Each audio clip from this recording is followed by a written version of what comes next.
এবার যে মিস্ত্রিটা খারাপ কাজ করছে তুই বলতে পারিস না? তা আমি বলে হয়তো হাঁটা যদি না শুনতে হয় কী করবো?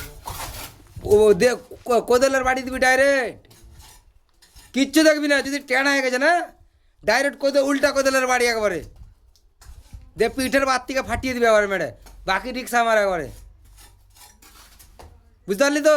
হ্যাঁ ঠিক আছে। আর সকালবেলা কেউ যদি মাতাল হয়ে গেছে, মেয়েরা মুতিয়ে দেবো আমি যদি কাল থেকে দেখালি। আর কাজ যদি টানা হয়ে গেছে শুনেলে পিঠের বাতি রাখবো না আমি কিন্তু, তোয়াকে ফেলছিস? পিঠের বাতি রাখবো না আমি কিন্তু, মেয়েরা মুতিয়ে দেবো একবারে। যদি কাজ ফাজ যদি টানাটুনি হয়ে গেছে, আমি যা হয়েছে আমি দেখে নিনু, নাটক চলতে গেলি মেয়েরা মুতিয়ে দেবো, বুঝতে পারলি তো? তোকে কয়ে রাখনু, তোকে ঠিকাদার করনু আমি। ঠিক আছে, আগে মারবি তারপরে কোনো কথা, টানা হলি আগে মের, মেরে মুতে দেবো। মেয়েরা মুতিয়ে দিবি একবারে, মিস্ত্রি হোক আর যে হোক গে। তারপরে আমাকে বলবি, ফোন করবি, হ্যাঁ, যে মিস্ত্রিকে মেরেছি। মোবাইলে নিয়ে কী করে ফোন ওরকে মোবাইল দিয়ে ফোন করবি যে মিস্ত্রিকে মেরেছি, তোমার মিস্ত্রি টানা করে দেয় কাঁথনিকে দিয়ে, দে আল্লাহ বুঝতে পারলি তো? দুজনা কি বললো, দুজনা কি